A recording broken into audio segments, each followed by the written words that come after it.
All right, let's talk about what happens after the cool demos and the playground experiments are over. We're going to dive into what it really takes to get a foundation model working out there in the real world. This is the entire production life cycle. Okay, let's get into it. So, you've seen what these models can do. You've got an idea for a killer app, and the goal, right, is to go from that cool demo to a real service that your users can actually count on. But how exactly do you make that jump? And that right there is the core challenge. The gap between a model that runs fine on your laptop and a service that's scalable, reliable, and, cost effective, that gap is massive. It really requires a completely different mindset, a whole new set of tools, and a totally different strategy. So, first things first, you've got to pick your model. And listen, this is not about just finding the one with the high score on some benchmark. No way. This is a big strategic decision that's going to impact everything from the user experience all the way down to your bottom line. Now, what you're looking at here is a classic balancing act. You have to weigh the model's raw capabilities against its token limits, which basically decides how much information it can handle at once. Then you have that classic trade-off, latency, how fast it responds, versus how much it costs. On top of that, you got to consider its modalities. Does it do text, images, or maybe both? And finally, something that's super important but often overlooked, the licensing. What are you legally allowed to do with it? And this little table just illustrates that trade-off perfectly. Take a look. For something like summarizing customer feedback, a smaller, faster, cheaper model is probably good enough. Here, being cost-effective is the most important thing. But for generating complex code, well, in that case, capability is totally non-negotiable. You have to go with the most powerful model, even if it's a bit slower and costs more. Okay, so once you realize that different jobs need different tools, the next logical step is to build a system that can make those choices for you automatically. And that brings us to our second big point. You've got to design for flexibility. So what the heck is a model router? Just think of it like a smart traffic controller for all your AI requests. It sits in front of all your models, and based on what the task is, it intelligently sends the request to the best model for the job, whether that's the most appropriate, the most cost-effective, or simply the one that's available. It's kind of your secret weapon for optimization. In a typical cloud setup, this router usually has three main parts. You've got the API gateway, which is basically the front door for every single request.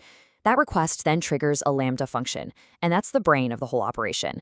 It holds all the logic to decide which model gets the job. And then you have app config, which acts like a remote control, letting you change the routing rules whenever you want without ever having to redeploy your code. All right, now for a topic that really separates the amateurs from the pros, resiliency. See, in production, you have to work with the assumption that services will fail. The question isn't if things are going to go wrong, it's what happens when they do. This comparison really shows two totally different ways of thinking. On the left, that fragile setup, that's a house of cards. If one region or one provider fails, your whole system comes crashing down. But the resilient setup on the right, that's built to survive. It spreads the risk across different regions and providers, and it has these automatic safety nets built right in. So how do you actually build that resilient system? Well, it comes down to a few key patterns. Cross-region inference is just your backup plan. If your main data center goes down, you have another one ready to take over. A circuit breaker is smart. It detects when a model is failing and automatically stops sending traffic its way, which prevents a total meltdown. And graceful degradation means your app might give a simpler answer instead of just showing an error, which is always a better user experience. Okay, so we've picked our model and we've built a resilient system to run it. The final piece of this puzzle is turning that general purpose model into a true expert on your specific business. And that's where the customization lifecycle comes in. And let me be clear, this is not something you just do once and forget about. No, it's a continuous cycle of improvement.